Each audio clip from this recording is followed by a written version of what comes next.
하나님의 말씀은 이사야서 26장 1절에서 4절입니다.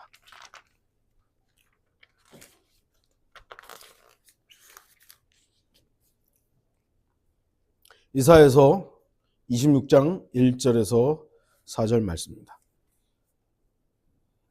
제가 이 말씀을 읽겠습니다. 그 날에 유다 땅에서 이 노래가 불려지리라.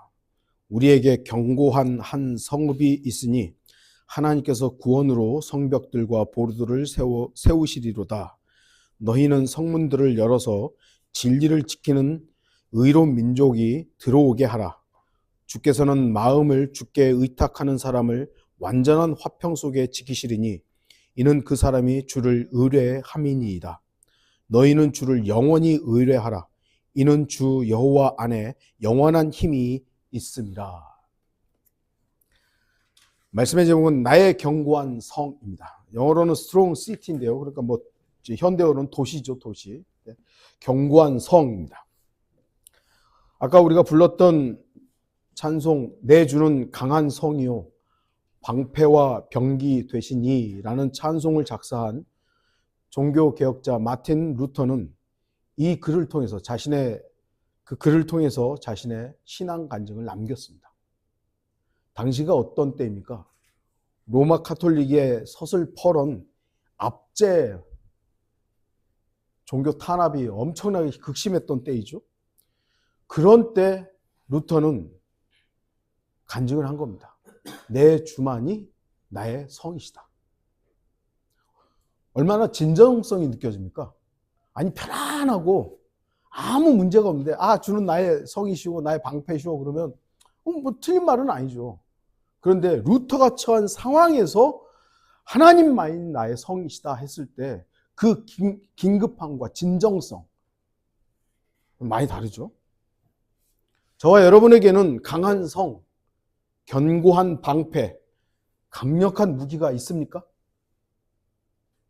여러분은 어쩌면 이 자리에 앉아 있기 때문에 입으로는 나의 견고한 성은 주 하나님이십니다. 하나님만이 나의 견고한 성입니다. 라고 말할지도 모릅니다. 하지만 그것이 진정한 고백인지 아니면 습관처럼 내뱉는 말인지 우리 스스로를 점검해 봐야 합니다. 우리는 먹고 사는 문제를 누구에게 의존하고 있습니까? 우리의 생활 전체를 누구에게 의탁하고 있습니까? 우리는 마틴 루터의 고백처럼 진정으로 견고한 성이신 주 예수 그리스도로 말미암아 살아야 합니다. 그냥 입술로 나 그리스도니까 하나님만이 나의 모든 것이지 내가 살아가는 건 다 하나님의 은혜야. 그렇게 그냥 입에 발린 소리처럼 할 것인지 아니면 진정으로 나의 삶의 모든 것이 주님께 달려있고 나의 모든 힘은 오직 주 하나님이십니다. 라고 말해야 하는지. 왜 우리는 하나님만이 나의 견고한 성이라고 말해야 합니까? 왜냐하면 우리의 반석은 오직 주 예수 그리스도이시기 때문입니다. 신명기 32장 31절 그들의 반석이 우리의 반석과 같지 않음을 우리의 원수들까지도 스스로 판단하는도다. 세상의 반석과 우리의 반석은 같지 않습니다. 세상 사람들은 돈과 자기 생각과 자기 오름으로 살지만 그리스도인은 주님으로만 살아야 합니다. 이 세상에서 강하고 견고하다고 여겨지는 수많은 것들이 있습니다. 하지만 세상에 강한 것들이 아무리 강하고 견고한 것처럼 보인다 해도 세상의 것들은 결코 영원하지는 않습니다. 고린도전서 7장 31절 그리고 이 세상을 이용하는 자들은 우리도 다 세상을 이용하고 있죠. 이용을 합니다. 근데 성경은 뭐라 하면 다 이용하지 못할 것처럼 하라. 이는 이 세상의 형체가 사라져 감이라. 저와 여러분들은 다 세상에서 살고 있고 세상의 것들을 다 이용합니다. 잘 이용해야 되죠. 하지만 다 이용할 것처럼 하지는 마십시오. 왜요? 이거 다 없어질 것들입니다. 세상의 그 어떤 것도 견고하지 못하고 영원하지 않습니다. 그렇기 때문에 그리스도인은 견고한 성이신 주 하나님만을 신뢰하고 의존해야 합니다. 오늘 본문은 회복되는 이스라엘에 대한 내용입니다. 많은 주석가들이 오늘 본문을 미래의 어떤 시기, 그 날로 보지 않고 과거에 일어난 이스라엘의 포로 귀환에다가만 적용합니다. 이 26장 1절부터 쭉 나오는 그 21절까지 쭉 나오는 건데요. 1절부터 4절까지가 이제 서론에 해당하는 부분인데, 그날의 유대 땅에서 이 노래가 불려지리라 하면서 이 노래가 쭉 불려지는 이 내용이 이스라엘이 포로에서 돌아와서 불렀던, 거기에다가 딱 고정을 시켜버려요. 그러다 보니 미래의 어떤 날, 그 날 일어날 예수 그리스도의 재림에 이것이 완성된다는 것을 알지 못하는 것이죠. 이사야서가 뭡니까? 예언서예요. 예언서. 예언을 다루고 있는 책으로서 이스라엘의 회복은 지금 완전히 회복됐습니까? 이스라엘이? 아니잖아요. 부분적으로만 되었죠. 그렇기 때문에 완전한 이스라엘의 회복이 이루어지려면 반드시 미래에 해당하는 예언으로 봐야 하는 겁니다. 이 부분을. 그리고 오늘 내용도 미래 이스라엘이 회복될, 그리고 완전한 화평 속에, 천년왕국 속에 살게 될 그런 부분으로 해석되어야 합니다. 그래서 본문에 나오는 그 날은, 그날 유대 땅에서 이 그날은 주의 날과 관련된 예수 그리스도의 재림으로써 그날 이스라엘은 회복되며 유다 땅에서 이 노래가 불려지게 될 것입니다. 다시 주목하십시오. 본문에 나오는 노래는 이 시대의 교회에서 불리는 찬송이나 찬양과는 전혀 무관합니다. 이 노래는 유다 땅에서 불리는 노래입니다. 바로 이 노래가 계시록 5장 9절의 새 노래이며 계시록 14장 3절에 14만 4천 명이 배울 노래입니다. 히브리인들, 곧 유대인들은 오직 주 하나님께서 그들을 위해 세우신 견고한 성읍 안에서 완전한 화평을 누리게 될 것입니다. 그리고 바로 그때 유다 땅에서 그들은 노래하게 될 것입니다. 그들이 그렇게 완벽한 화평 속에 살려면 그들은 주 하나님을 영원히 의뢰하고 신뢰해야만 하는 겁니다. 이 지금 26장에 나와 있는 이 노래는 1절부터 21절까지 내용이 쭉 이어지게 됩니다. 특히 1절에서 4절은 이 노래의 서론에 해당합니다. 오늘 본문은 역사적, 교리적으로는 이스라엘, 곧 히브리인들에게 해당하는 내용이지만 분명 오늘을 사는 우리에게도 귀한 말씀입니다. 왜냐하면 우리가 누구를 신뢰하느냐에 따라서 우리의 성이 견고할 수도 있고 부실할 수도 있기 때문입니다. 1절 보시면 우리에게 견고한 한 성읍이 있으니, 이스라엘 백성들은 이렇게 노래를 하고 있죠. 우리에게 견고한 한 성읍이 있으니 라고 노래합니다. 역사적으로 보면 바벨론 포로에 잡혔다가 되돌아오는 그 시점에 유다 땅은 완전히 폐허가 되어버렸습니다. 예루살렘이라는 성은 파괴되었고 성전은 그냥 간신히 뼈대만 좀 남아있는 그런 상황이었습니다. 그럼에도 그들은 자신들에게 견고한 성이 있다고 말합니다. 아니, 우리나라 6.25 때 보면은 전 우리나라 국토가 다 폐허였잖아요. 그래도 여기저기 뼈대 남은 몇몇 건물들이 있었죠. 그것처럼 이스라엘 백성들이 와봤더니 유대 땅이 지금 폐허예요. 그런데 우리에게 견고한 성이 있다고 말합니다. 왜냐하면 하나님께서 그들을 위하여 견고한 성을 세우실 것이라고 믿었기 때문이죠. 하나님께서 우리의 견고한 성이시고 앞으로 이제 여기에 어마어마한 견고한 성읍이 설 것이다라고 믿었기 때문입니다. 교리적으로는 적그리스도의 강력한 박해로 어떠한 보장도 받을 수 없는 환난 성도들이 주 예수 그리스도의 손길을 통해 구원받고 견고한 성읍인 천년왕국의 온전한 화평에 들어가는 것을 고백하는 내용입니다. 그럼 우리에게는 영적으로 어떤 부분이 적용됩니까? 우리는 그 어떤 고난과 역경과 어려움 속에서도 나에게는 견고한 성읍이 있다라고 고백할 수 있습니까? 여러분의 견고한 성은 무엇입니까? 어디 있습니까? 부자들은 요즘에 이제 부동산 정책이 막 나와가지고 강남 부자들도 저 몇십 채씩 가지고 있는 거 파느니 마느니 지금 그거 가지고 엄청 고민하더라고요. 저는 그런 걸로 고민이 안 돼요. 여러분도 여러분 있어봐야 집 한 채 뿐이잖아요. 예? 그러니 우리는 집을 파느니 마느니 걱정할 필요가 없어요. 그런데 집이 많은 사람들은 세금 때문에 파느니 마느니 걱정이 지금 태산입니다. 그들의 견고한 성은 그들의 돈과 아파트이기 때문이에요. 그러니 흔들흔들 하는 것이죠. 이 세상 사람들도 나름대로 믿고 의지하고 의탁하는 성이 있습니다.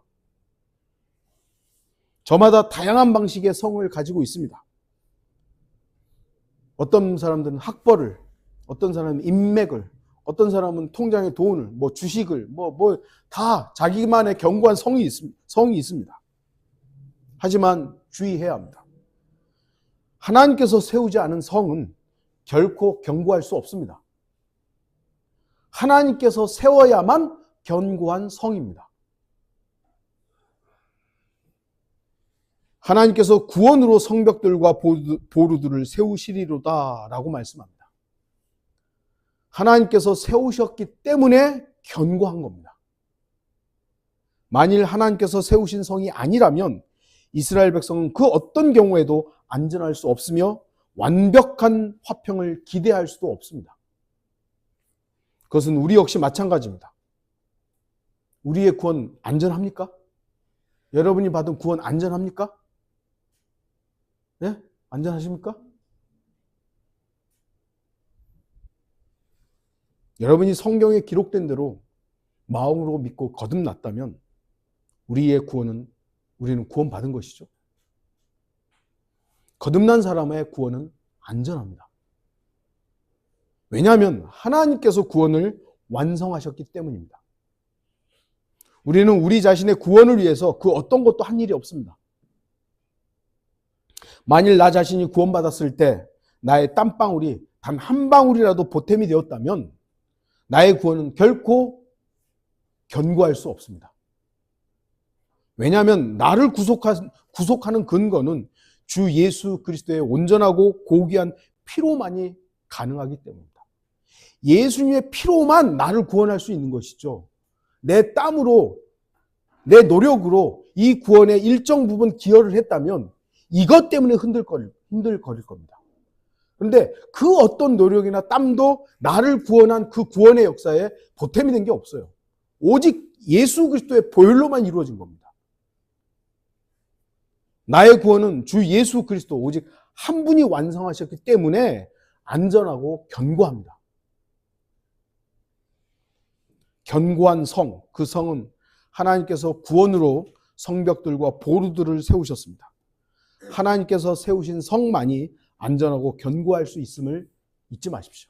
그러니까 오늘날 한국 기독교도 이제 점점 이게 이제 카톨릭의 영향이고 기독교인들이 워낙 행위로 보여주는 게 엉뚱하니까 믿음으로 고백한다고 구원 받는 게 아니라 행위로 그걸 입증해야만 구원 받는다. 이게 이제 점점 목소리가 넓어지고 있어요.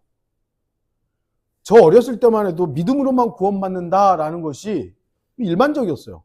그러니까 이제 감리교를 이단시했거든요. 근데 감리교도들의 그 행위는 좀 한국교회에서 그래도 감리교도들은 좀 나아. 근데 장로교들은 막 들쑥날쑥 너무 개판이란 말이에요. 그러니까 저렇게 믿는다고 구원받는다. 저 아무래도 아닌 것 같아. 믿고 입으로 고백하는 거 말고 행위로도 나와야지. 이게 이제 점점 목소리로 힘을 얻고 있는 거예요. 하지만 여러분들 주의하셔야 됩니다. 네가 행위로 구원의 보탬이 됐다면 네 행위로 그 구원이 취소될 수도 있는 거잖아요. 그럼 네 구원 그거 안전한 거 아니죠? 주는 나의 반석이시요 나의 요새시며 나의 구원자시라.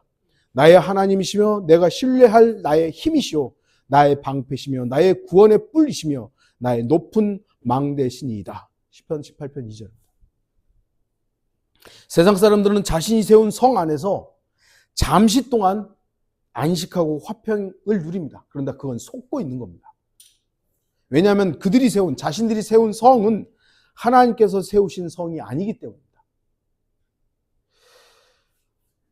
제가 잠시 거주했던 샌프란시스코 소식을 이렇게 들어보면, 물론 외곽 쪽은 좀 덜합니다만 도심지는 완전히 황폐화됐다 그러더라고요.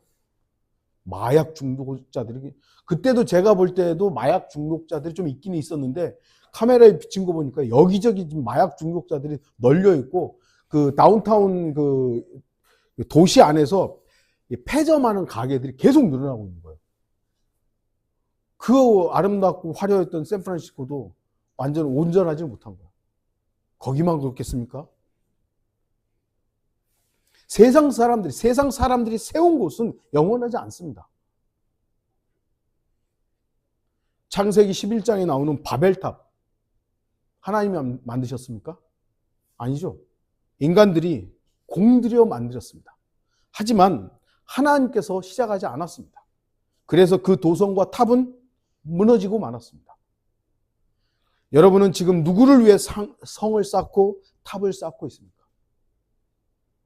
여러분 자신을 위한 모든 것은 무너지고 말 것입니다. 나를 위한 것은 무너질 겁니다. 왜냐하면 그것은 주님께서 세우신 것이 아니기 때문입니다. 2절을 보겠습니다. 너희는 성물들을 열어서 진리를 지키는 의로운 민족이 들어오게 하라 합니다. 이 견고한 성에는 누가 들어가냐면 진리를 지키는 의로운 민족이 들어가게 됩니다. 역사적으로는 당연히 바벨론 포로에서 귀환하는 이스라엘 백성들입니다. 하지만 그들은 결코 진리를 지키는 의로운 민족이 아닙니다. 그들은 범죄했고 하나님을 대적했기 때문에 철저히 응징을 당한 사람들입니다. 하나님께서 얼마나 그들을 강하게 심판하셨냐면 나라가 쫄딱 망해서 포로로 거의 모든 민족이 포로로 잡혀가게 되는 거예요. 근데 하나님께서 그들을 그래도 가엾게 여기시고 70년이라는 기간을 주시고 다시 데려오겠다고 약속하신 것이죠. 그리고 그들이 돌아옵니다. 그러나 그들은 결코 진리를 지키는 의로운 민족으로 나아가지는 못했습니다. 물론 그들은 부분적으로 회개했고 그 바벨론 포로 기간 동안에 많은 사람들이 주님 우리가 잘못했습니다.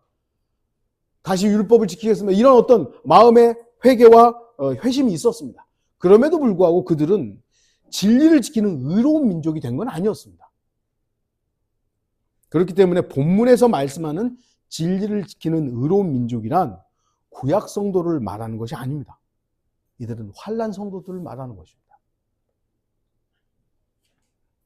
환난 성도는 진리이신 주 예수 그리스도에 대한 믿음을 지키며 율법을 지킴으로 의로운 민족으로 발견될 것입니다. 바로 그들이 하나님께서 세우시는 견고한 성, 천년왕국의 백성이 되는 것입니다. 물론 이 부분이 교리적 적용으로 명백하기 때문에 오늘 우리에게 영적으로 억지로 이렇게 적용할 필요는 없습니다만, 그럼에도 우리가 진리를 지키는 의로운 민족들이 들어가게 되는 견고한 성이란 그 내용을 통해서 배울 수 있는 것이 있습니다. 이스라엘 백성에게는 하나님에 대한 율법에 대한 믿음은 언제나 있었습니다. 하지만 그들의 믿음과 지식은 항상 진리를 따르기보다 그들 자신의 생각과 판단에 좌우되었습니다. 그래서 그들의 믿음을 하나님께서는 믿음이 있다고 그냥 구약의 성도들을 믿음이 있다고 다 인정한 게 아니에요. 그 믿음을 입증될 것을 요구했던 것이죠. 그래서 이스라엘 백성의 믿음은 행위로 입증되는 믿음이어야 했던 것입니다. 구약의 성도들은 그렇습니다. 주의하십시오.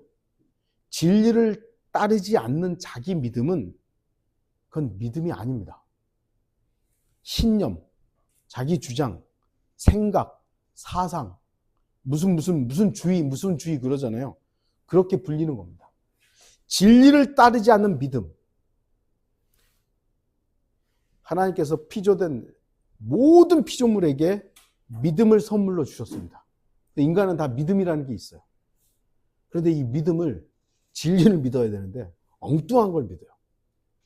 어떤 사람은 공산주의를 믿으면서 그걸 주장해요. 그럼 그거는 뭐죠? 믿음입니까? 그건 성경적 믿음이 아니라 신념이라고 부르는 거예요. 공산주의자라고 부르는 거예요. 반대로 어떤 사람은 자본주의를 믿어요. 자본주의. 그럼 그 사람도 자기가 믿는 거잖아요. 자본주의를. 믿음이에요. 하지만 성경에서는 그걸 믿음이라고 부르는 게 아니라 제가 말한 신념이라고 부르는 거예요. 진리를 따르지 않는 자기 믿음은 그건 올바른 믿음이 아니라 신념이에요. 무슨 주의이고 자기 생각입니다. 그래서 우리 역시 주의해야 됩니다. 믿음 소중하죠? 그러나 그 믿음이 진리를 따르지 않는다면 그 믿음은 결코 하나님을 기쁘시게 할 수 없으며 오히려 그 믿음, 자기가 믿는다고 하는 그 믿음은 하나님을 대적하는 자기 신념이 되는 겁니다. 그래서 아까 제가 성경 공부 시간에 들어가기 전에 진리를 선포하는 것과 자기 옳음을 구분해야 된다고 말씀드린 거예요. 분명히 예수 그리스도를 전파하는데도 불구하고 자기 신념으로 전파하는 사람이 있고요. 정말 복음 그 자체로 전하는 사람이 있는 겁니다.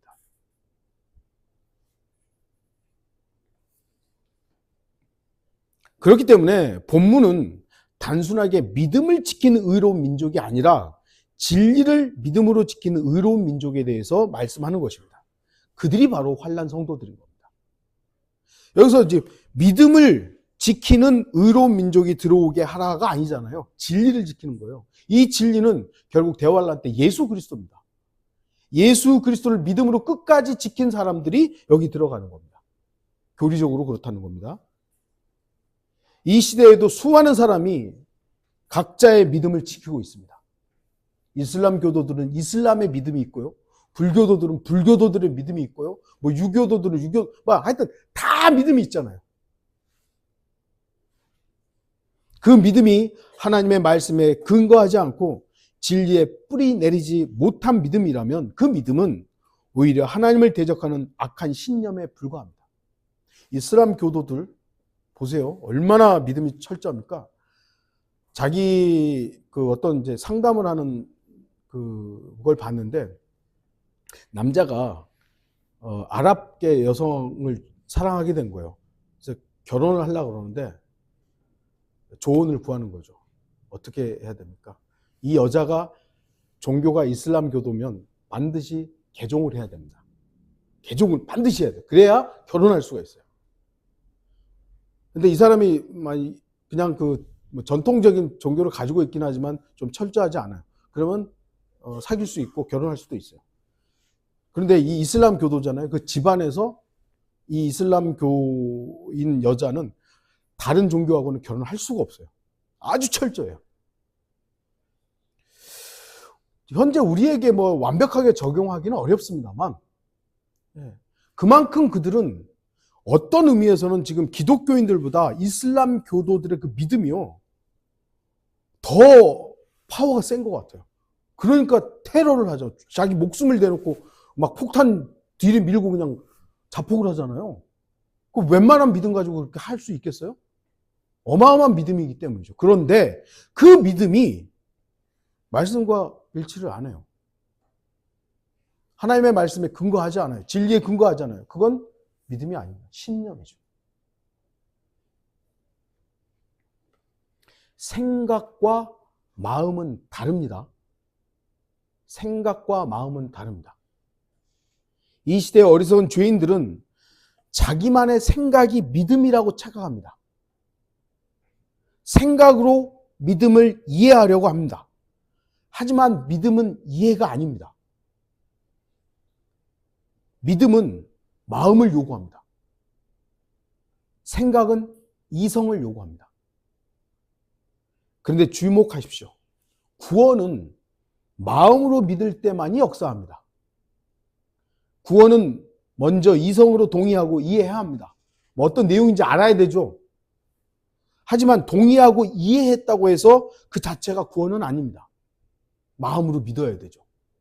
아, 나 예수님이 십자가에 피 흘려 죽으셨어. 우리 죄를 위해서 피 흘려 죽으셨어. 아, 나 그거 이해해. 끝입니까? 마음으로 믿어야 되는 거예요. 마음으로 믿어. 구원은 마음으로 믿는 것이고 그 마음을 근거로 입으로 고백할 때 이루어지기 때문입니다. 로마서 10장 9절 내가 내 입으로 주 예수를 시인하고 또 하나님께서 그를 죽은 자들로부터 살리신 것을 내 마음에 믿으면 구원을 받으리라. 네가 생각으로 이해하면 받으리라가 아닙니다. 마음으로 믿으면 구원을 받으리라. 이는 사람이 마음으로 믿어 의에 이르고 입으로 고백하여 구원에 이르기 때문이라 그럽니다. 아, 나 그거 이해했어. 제가 뭐 개인적으로 이거 뭐 좀 뭐라 할까요? 너무 극단적일지 모르지만 우리나라나 미국의 신학자들의 대부분이 아마 여기서 구원 못 받을 겁니다. 이해는 다 한 거예요. 아, 예수님이 어떻게 하셨지. 왜요? 성경을 보니까 다 나오잖아요. 근데 마음으로 믿는 것이 안 돼 사람들이 저는 되게 많다고 생각합니다. 이걸 장로교는 안 가르치기 때문에요. 네가 마음으로 영접해야 돼. 예수 그리스도 영접해야 돼. 이걸 안 가르치기 때문에 거기까지 못 가는 사람들이 굉장히 많을 겁니다. 저도 그랬었으니까요. 견고한 성에 들어갈 수 있는 사람들은 진리를 지키는 의로운 민족입니다. 하나님께서 세우시는 견고한 성읍에는 아무나 들어가는 것이 아닙니다. 하나님의 기준을 충족시켜야만 들어가는 거예요. 여러분, 하나님의 나라, 그게 영적인 나라이기만 하나님 나라 아무나 들어갑니까? 아니죠. 거듭나야만 들어가는 겁니다. 거듭나야만. 그리고 여기 나오는 견고한 성에는 아무나 들어가는 게 아니라 진리를 지키는 의로운 민족이 들어가는 겁니다. 천연왕국에 아무나 들어갑니까? 일단적으로 많은 사람이 들어갈 겁니다만 천연왕국의 주요한 하나님의 백성으로서 들어가는 사람들은 이스라엘 여기 지금 환난 성도들이에요. 구약은 율법을 지킴으로 하나님께서 세우신 견고한 성부로 인도받았습니다. 신약은 주 예수 그리스도의 피의 공로를 믿는 믿음을 근거로 하나님께서 세우신 견고한 성에 들어갑니다. 그리고 대환란 때는 믿음과 끝까지 지키는 행위를 근거로 하나님께서 세우신 견고한 성에 들어갈 수 있습니다. 이 시대의 그리스도인들이 하나님의 강력한 보호하심인 견고한 성에 들어가려면 진리이신 주님을 위해서만 살아야 합니다. 또한 진리이신 주님 안에 있어야 합니다. 바로 그럴 때 진리이신 주님께서 그 견고한 성 안에서 자유를 보장하십니다. 진리를 행하고 진리를 위해 싸울 때 바로 그들은 하나님께서 견고한 성으로 인도하십니다. 오직 진리 안에 사는 성도들에게 하나님께서는 견고한 성이 되십니다. 3절 보겠습니다. 마음을 주께 의탁하는 사람들은 완전한 화평 속에 있다고 말씀합니다.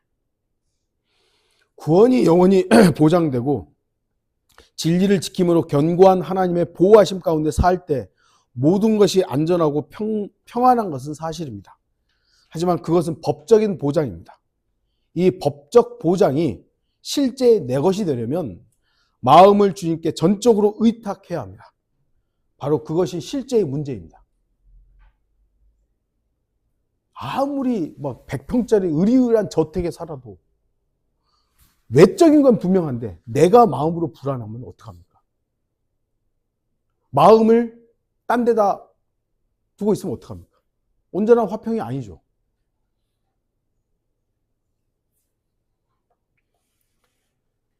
구원이 영원히 보장되고 진리를 지킴으로 견고한 하나님의 보호하심 가운데 살 때 모든 것이 분명히 안전합니다. 하지만 그것은 법적인 것이에요.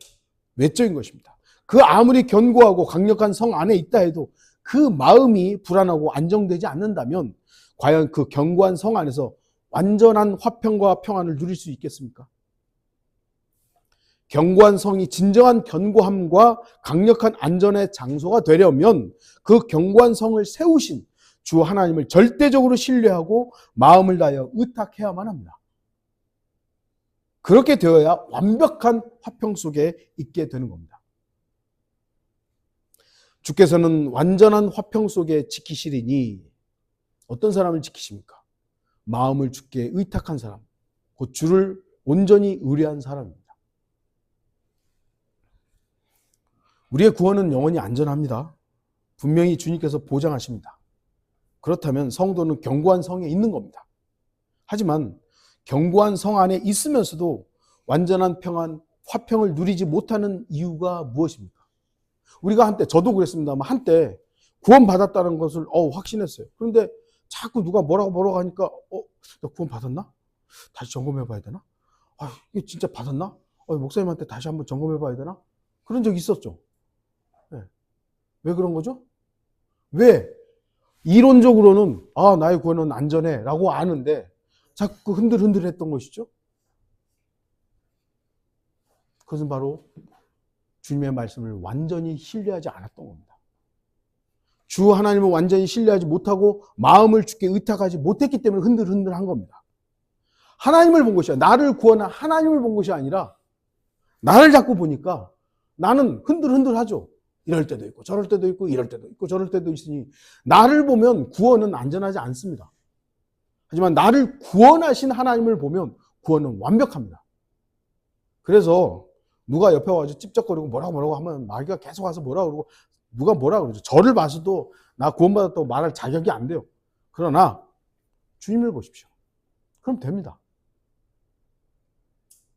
마음을 의탁한다라는 의미는 마음을 고정시킨다라는 거예요. 딱 고정시킨다. 이겁니다. 거기다 마음을 놔둔다라는 것입니다. 마음을 하나님께 고정하지 못하고 하나님께 맡기지 못하면 비록 그가 거하는 곳이 주님께서 함께 거하는 배 아니라도 온전한 화평은 얻지 못합니다. 주님이 함께 함에도 불구하고 마음이 딴 데가 있으면 불안한 겁니다. 마태복음 8장, 마가복음 4장, 누가복음 8장을 보면 주님께서는 제자들과 함께 배를 타고 계십니다. 하지만 배는 곧 큰 폭풍에 시달리게 됩니다. 물론 주님의 초기 사역입니다. 그럼에도 제자들은 이미 예수님의 표적과 이적들을 다 본 사람들입니다. 그러나 그들의 마음은 주님께 완전히 옮겨지지 않았고 주님께 고정되지 못했습니다. 그래서 자신들이 죽게 되었다고 소리쳤습니다. 결국 그들은 믿음이 적은 자들아, 믿음이 없는 자들아 라는 책망을 들어야만 했습니다. 주님과 함께 하면서도 마음이 딴 데가 있으니까 주님을 온전히 신뢰를 못했던 거예요. 그러니까 흔들흔들 하는 것이죠. 주님의 보호하심과 간섭 속에 있다면 오로지 주 하나님만 의탁하십시오. 마음을 주님께 고정하고 주님께만 맡기십시오. 그렇게 하면 완전한 화평이 저와 여러분에게 넘칠 것입니다. 4절 보겠습니다. 너희는 주를 영원히 의뢰하라. 이는 주 여호와 안에 영원한 힘이 있음이라. 너희는 주를 영원히 의뢰하라. 여러분은 영원히 주 하나님을 신뢰하십니까? 왜 여러분은 하나님을 신뢰합니까? 신뢰의 근거가 뭡니까? 한번 생각해 보세요. 내가 왜 하나님을 신뢰하지? 그럼 물론 말씀에 있으니까 그렇죠. 그런데 여러분, 신실하다는 게 뭐죠? 꾸준하다는 거예요. 변함이 없다는 게 바로 신실한 겁니다. 이랬다 저랬다 하면 신뢰를 못해요. 하나님은 어제나 오늘이나 동일하세요. 꾸준하세요. 그러니까 신뢰를 할 수 있는 거예요. 그 신뢰가 뭐예요? 영원한 겁니다. 사람을 신뢰하지 못하는 이유가 뭡니까? 아침 저녁으로 변하고 자기 유익을 위해서는 거짓말도 서슴지 않고 간혹 가다가 타인을 위해서 뭔가를 좀 했다 치면 곧바로 자기 자신의 의로움을 자랑하기 때문입니다. 인간은 결코 영원히 신뢰할 대상이 못 됩니다. 저 역시 나이가 점점 들어가면서 깨닫게 되는 것은 사람을 신뢰하면 덫에 걸린다는 사실입니다.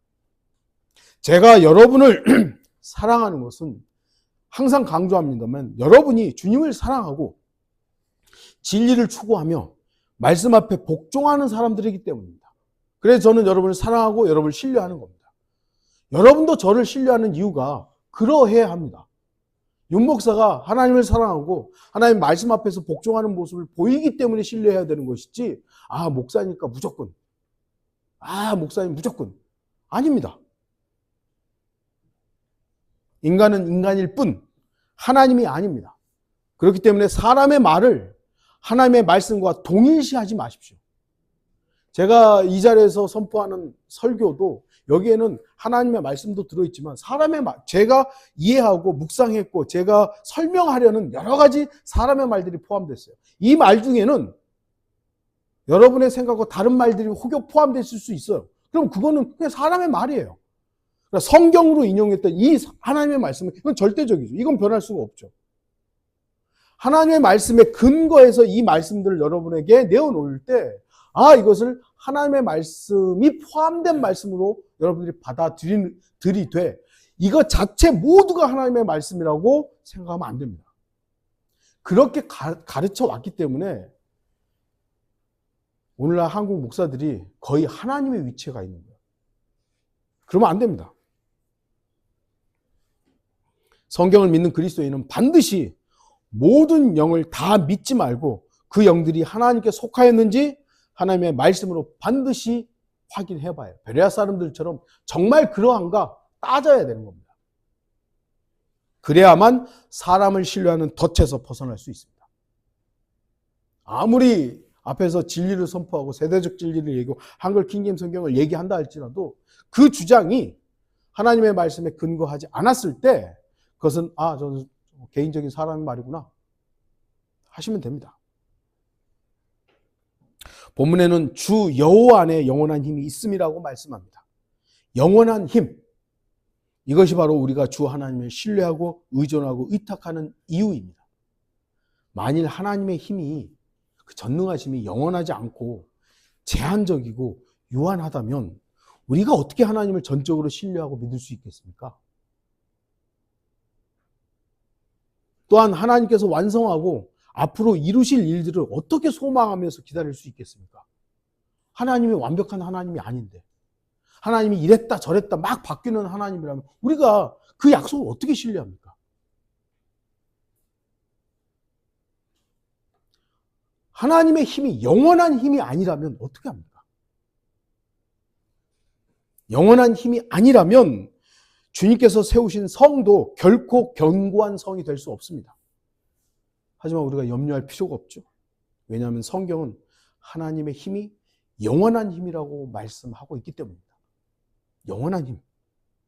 그렇기 때문에 우리가 영원히 안전하며 우리가 살아가는 이 땅의 생활도 견고한 성 안에서 완벽한 화평 속에 살 수 있게 되는 것입니다. 결론을 좀 맺겠습니다. 이 세상에는 수많은 견고하게 보이는 성들이 있습니다. 그래서 사람들은 자신이 만들고 자신이 보기에 그럴듯한 견고한 성에 살고 있습니다. 저도 들어서 타워 팰리스가 그렇게 좋은 아파트라면서요.